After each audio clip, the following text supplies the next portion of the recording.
ଓମ୍ ଶାନ୍ତି। ଅବିନାଶୀ ସୃଷ୍ଟି ନାଟକର ରଚୟିତା ଜନ୍ମ ମରଣ ଚକ୍ରଠାରୁ ଊର୍ଦ୍ଧ୍ୱରେ ରହିଲା ବାଲା ନିରାକାର ଅବିନାଶୀ ପରମାତ୍ମାଙ୍କର ଶ୍ରେଷ୍ଠ ଅବିନାଶୀ ଜ୍ଞାନ ଦ୍ୱାରା ଅବିନାଶୀ ରାଜ୍ୟ ପ୍ରାପ୍ତ କରୁଥିବା ଅବିନାଶୀ ଆତ୍ମାମାନଙ୍କୁ ଏହି କଲ୍ୟାଣକାରୀ ପୁରୁଷୋତ୍ତମ ସଙ୍ଗମ ଯୁଗର କଲ୍ୟାଣକାରୀ ବେଳାରେ ଅନ୍ତରର ସହିତ ଶୁଭେଚ୍ଛା, ଶୁଭ ଅଭିନନ୍ଦନ, ସୁପ୍ରଭାତ, ସୁସ୍ୱାଗତମ୍। ଆତ୍ମା ଅମର, ଅବିନାଶୀ ଏହା ସମସ୍ତେ ଜାଣି ସୁଦ୍ଧା ପ୍ରତ୍ୟେକ ମୁହୂର୍ତ୍ତରେ ମୃତ୍ୟୁର ଭୟରେ ଭୟଭୀତ ଆତଙ୍କିତ ହୋଇ ରହୁଛନ୍ତି। କେହି କେହି କହୁଛନ୍ତି ଜ୍ୟୋତି ଜ୍ୟୋତିରେ ମିଶିଯାଏ, ଅର୍ଥାତ୍ ଆତ୍ମା ବ୍ରହ୍ମରେ ଯାଇ ଲୀନ ହୋଇଯାଏ। ଯଦି ଏହା ବାସ୍ତବ, ତେବେ ଆତ୍ମା ଅବିନାଶୀ ହେଲା କିପରି? ଏହା ସୃଷ୍ଟି ନାଟକର ମଧ୍ୟ ପରିପନ୍ଥୀ। ଜ୍ୟୋତି ଜ୍ୟୋତିରେ ଲୀନ କେବେ ମଧ୍ୟ ହେଇପାରିବ ନାହିଁ। ଆତ୍ମା ଜନ୍ମ ମରଣ ଚକ୍ରରେ ଆସି ଅଭିନୟ କରିବା ଏହା ସୃଷ୍ଟି ନାଟକର ଅଟଳ ନିୟମ। ଆତ୍ମା ଅବିନାଶୀ, ସେଥିପାଇଁ ଏହାର ସ୍ମୃତିରେ କେହି ଯଦି ଶରୀର ଛାଡ଼ିଲେ ଅଖଣ୍ଡ ଦୀପ ଜଳିବାର ପ୍ରଥା ବା ପରମ୍ପରା ରହିଛି। ହଁ, ଆତ୍ମାର ଜ୍ୟୋତି କମ୍ ବା ବେଶୀ ହୋଇଥାଏ କର୍ମର ପ୍ରଭାବରୁ।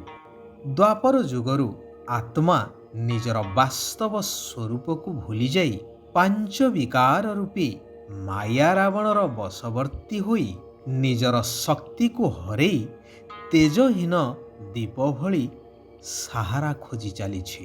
ଯେତେବେଳେ ଜ୍ଞାନ ସୂର୍ଯ୍ୟ ପରମାତ୍ମା ଆସି ଜ୍ଞାନ ରୂପକ ଘୃତ ଦେଉଛନ୍ତି, ସେତେବେଳେ ଆତ୍ମା ଦୀପକର ଜ୍ୟୋତି ଜାଗ୍ରତ ହେବାରେ ଲାଗୁଛି, ଯାହାର ସ୍ମୃତିକୁ ଆଜି ପରମ୍ପରା ରୂପେ ପାଳନ କରାଯାଉଛି ଦୀପାବଳି ମହୋତ୍ସବ ରୂପରେ।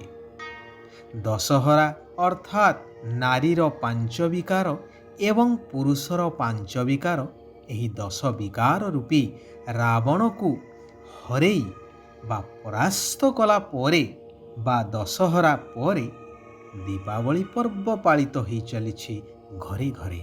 ଯେତେବେଳେ ଏହି ଧରାପୃଷ୍ଠ ସମ୍ପୂର୍ଣ୍ଣ ରୂପେ ବିକାର ଶୂନ୍ୟ ବା ମାୟା ଶୂନ୍ୟ ହୋଇଯିବ, ସେତେବେଳେ ପ୍ରତ୍ୟେକ ଆତ୍ମା ସହିତ ସାରା ତତ୍ତ୍ୱ ମଧ୍ୟ ପବିତ୍ର ସତୋପ୍ରଧାନ ହୋଇ ପବିତ୍ରତାର ଜ୍ୟୋତି ବା କିରଣ ଚାରିଆଡ଼େ ବିଚ୍ଛୁରିତ ହୋଇ ଚାଲିବ।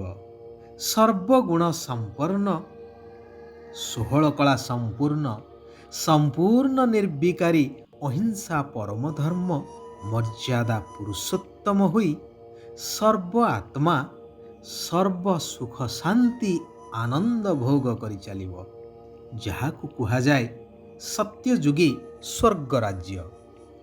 ଯେଉଁଠାରେ ଆତ୍ମା ଦୀପକ ସର୍ବଦା ଜାଗ୍ରତ ହୋଇ ତେଜିୟାନ ହୋଇ ପ୍ରକୃତିକୁ ମଧ୍ୟ ନିଜ ଅଧୀନରେ ପରିଚାଳିତ କରିବ। ପାଞ୍ଚ ପ୍ରକୃତି ଦାସୀ ହୋଇ ସର୍ବ ଆତ୍ମାଙ୍କର ସେବାରେ ସର୍ବଦା ତତ୍ପର ରହିବେ।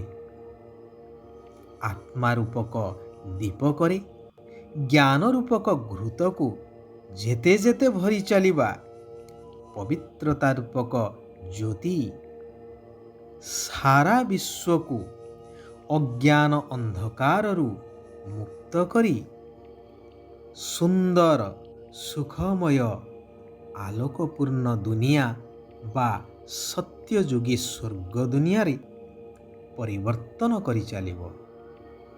ସେଥିପାଇଁ ଏହି କଲ୍ୟାଣକାରୀ ପୁରୁଷୋତ୍ତମ ସଙ୍ଗମ ଯୁଗରେ କଲ୍ୟାଣକାରୀ ପିତା ନିରାକାର ପରମାତ୍ମା ଶିବ ବାବା କହୁଛନ୍ତି, ହେ ମୋର ମଧୁର ଆତ୍ମିକ ସନ୍ତାନଗଣ, ଅମୃତ ବେଳା ବା ବ୍ରାହ୍ମ ମୁହୂର୍ତ୍ତରେ ଉଠି ଶିବ ବାବାଙ୍କ ସ୍ମୃତିରେ ବା ୟାଦ ରୂପକ ଘୃତ ଢାଳି ଚାଲ।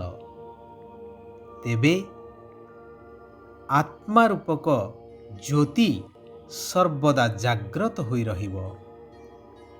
ବିଧାତା ବରଦାତାଙ୍କର ସନ୍ତାନ ହିସାବରେ ବରଦାନୀ ଶକ୍ତି ମଧ୍ୟ ଜାଗ୍ରତ ହୋଇଯିବ। ଭକ୍ତିରେ କହୁଛନ୍ତି କି ହେ ଭଗବାନ, ମୋର ପିଲା, ମୋର ବନ୍ଧୁ ସମ୍ବନ୍ଧୀମାନଙ୍କର ବୁଦ୍ଧିକୁ ଖୋଲି ଦିଅ, ଭଲ ବୁଦ୍ଧି ଦିଅ। ହେଲେ ଶିବ ବାବା କହୁଛନ୍ତି ଏ କାର୍ଯ୍ୟ ମୋର ନୁହେଁ, ଏହା ତ ତୁମ ବରଦାନୀ ସନ୍ତାନମାନଙ୍କର କାର୍ଯ୍ୟ ଅଟେ। ମୁଁ ଯେଉଁ ସତ୍ୟ ଜ୍ଞାନ ତୁମକୁ ପ୍ରଦାନ କରିଛି, ଯଦ୍ୱାରା ତୁମର ବୁଦ୍ଧିର ତାଲା ଖୋଲି ଯାଇଛି, ତୁମେମାନେ ମଧ୍ୟ ସେହି ଜ୍ଞାନକୁ ଅନ୍ୟମାନଙ୍କୁ ପ୍ରଦାନ କରି ସେମାନଙ୍କର ବୁଦ୍ଧିର ତାଲାକୁ ଖୋଲିବାର କାର୍ଯ୍ୟ କରି ସେମାନଙ୍କୁ ମଧ୍ୟ ସତ୍ୟଯୁଗୀ ସ୍ୱର୍ଗ ଦୁନିଆକୁ ଯିବାର ଯୋଗ୍ୟ କର। ଅର୍ଥାତ୍ ସମସ୍ତଙ୍କୁ ମୁକ୍ତି ଏବଂ ଜୀବନ ମୁକ୍ତିର ରାସ୍ତା ବତାଅ। ଗୀତରେ ଅଛି ନା, ଜାଗ ସଜନିଆ ଜାଗ, ତେରେ ସୁଖ କେ ଦିନ ଆୟା କି ଆୟା। ଏହା ବର୍ତ୍ତମାନର ଗାୟନ। ଏହି ଅଜ୍ଞାନ ଅନ୍ଧକାର ରୂପକ ରାତ୍ରିକୁ ଜ୍ଞାନାଲୋକ ଦ୍ୱାରା ଦୂର କର, ଜାଗ୍ରତ ହୁଅ। କାରଣ ଏବେ ଏହି ଦୁଃଖଦାୟୀ ପୁରୁଣା ଦୁନିଆ ସମାପ୍ତ ହୋଇ ତୁମର ସୁଖର ଦିନ ବା ସୁଖ ଦୁନିଆ ଆସୁଛି। ଆଉ ଅଜ୍ଞାନ ଅନ୍ଧକାରରେ ଆଳସ୍ୟ ପଣିହାର ନିଦରେ ଶୋଇ ରୁହ ନାହିଁ। ଆତ୍ମାରୂପକ ସଜନୀମାନେ ବର୍ତ୍ତମାନ ଜାଗ୍ରତ ହେଇଯାଅ। ସାରା ବିଶ୍ୱର ସ୍ୱାମୀ ଆସିଛନ୍ତି ମୂଳ ଘର ବ୍ରହ୍ମଲୋକକୁ ନେଇଯିବା ପାଇଁ। ଦିବ୍ୟ ଗୁଣ, ଦିବ୍ୟ ସଂସ୍କାର ରୂପକ ଅଳଙ୍କାରରେ ସଜେଇ ହେଇଯାଅ। ସେଥିପାଇଁ ବୁଦ୍ଧି ଯୋଗକୁ ପରମାତ୍ମାଙ୍କ ସହିତ ଲଗେଇ ରଖିବାର ବା ଯୋଗର ଅଭ୍ୟାସକୁ ବଢ଼େଇବାକୁ ହେବ। ଏହି ଯୋଗର ଯାତ୍ରାରେ କେବେ ଥକିଯିବାର ନାହିଁ। ଚାଲିବା, ବୁଲିବା, କର୍ମ କରିବା ଆଦି ସବୁ ସମୟରେ ଶିବ ବାବାଙ୍କର ସ୍ମୃତିରେ ରହି କରିବାର ଅଛି। ଭୋଜନ ପ୍ରସ୍ତୁତ କରିବା ଏବଂ ଖାଇବା ସମୟରେ ମଧ୍ୟ ଶିବ ବାବାଙ୍କର ସ୍ମୃତିରେ ରହି କରିବା ଆବଶ୍ୟକ। ବୁଦ୍ଧି ଦ୍ୱାରା ସାରା ଦୁନିଆର ସନ୍ନ୍ୟାସ କରିବା ଦରକାର, ଅର୍ଥାତ୍ ନିମିତ୍ତ ହୋଇ ସବୁ କିଛି କରିବା ଦରକାର।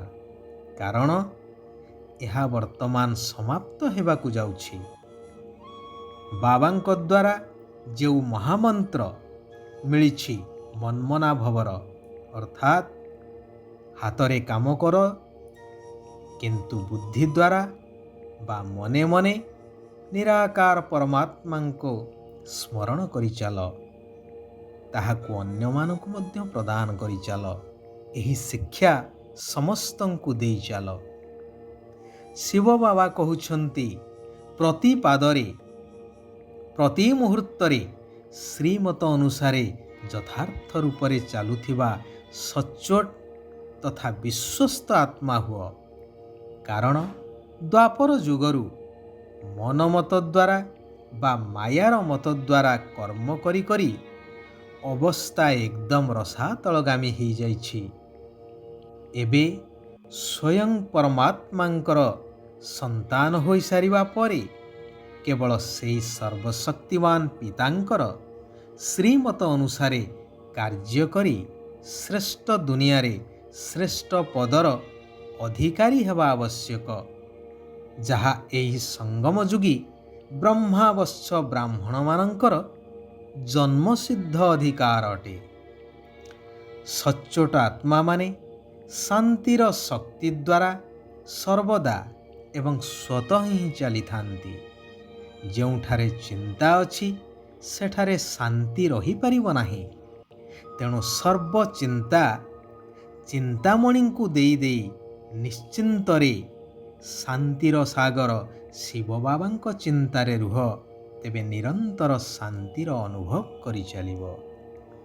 ଓମ୍ ଶାନ୍ତି। ওম শান্তি। ওম শান্তি।